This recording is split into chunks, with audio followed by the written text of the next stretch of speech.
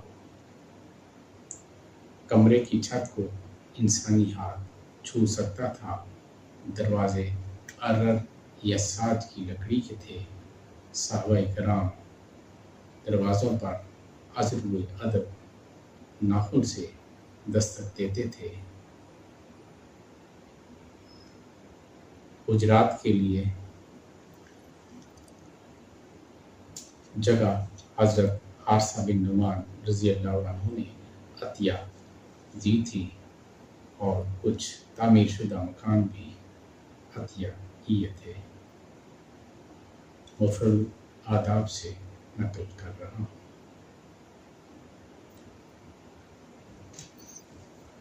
اب حضرت عائشہ رضی اللہ عنہ کا حجرہ روضہ مبارک ہے اور حضرت حفصہ رضی اللہ عنہ کا آدھا حجرہ روضہ مبارک میں اور آدھا مواجہ شریف کی طرف، جہاں سے غلامان رسول صلی اللہ علیہ وسلم آپ صلی اللہ علیہ وسلم کو درود اور سلام بھیجنے کو سعادت اور فخر اور سرمایہ محسوس کرتی ہیں۔ جزا اللہ عنا سیدنا محمد بما هو اہلہ، الصلاۃ والسلام علی خاتم النبیین، الصلاۃ والسلام علیک یا رسول اللہ۔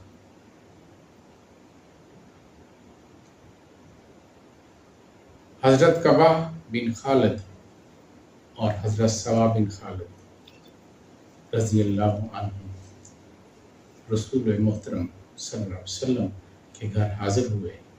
حضور اکرم صلی اللہ علیہ وسلم دیوار کی مرمت فرما رہے تھے۔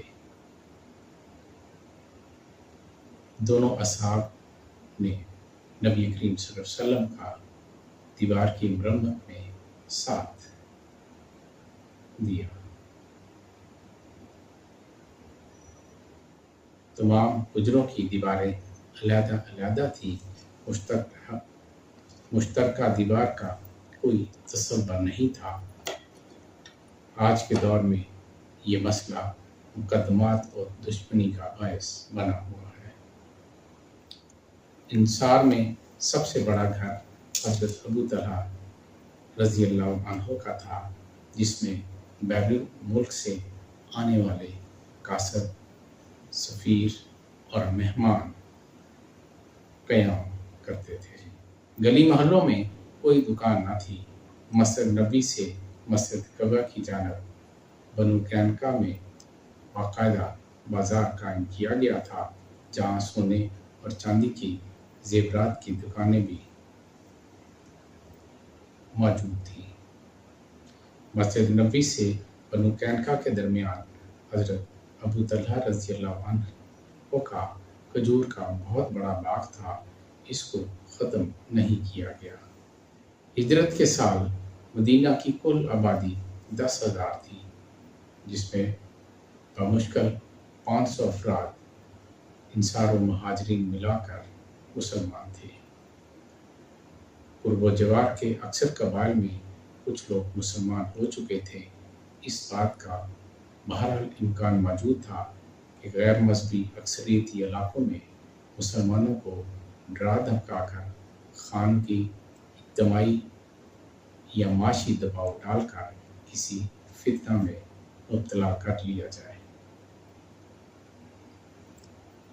مہاجرین حبشہ میں حضرت سودا کے شوہر سکران اور حضرت ام حبیبہ کے شوہر عبید اللہ بن حجش نجاشی کے غیر جانب دارانہ رویے کے باوجود عیسائیت کی طرف مائل ہونا شروع ہو گئے تھے، اس لیے مسلمانوں کو ملت واحد بنانے اور تربیت کے لیے ماحول دینا اشد ضروری ہو گیا تھا۔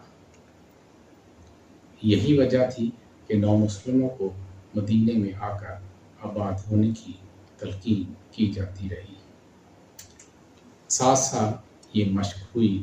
آپ صلی اللہ علیہ وسلم کے فرمان فتح کے بعد ہجرت کی ضرورت نہیں۔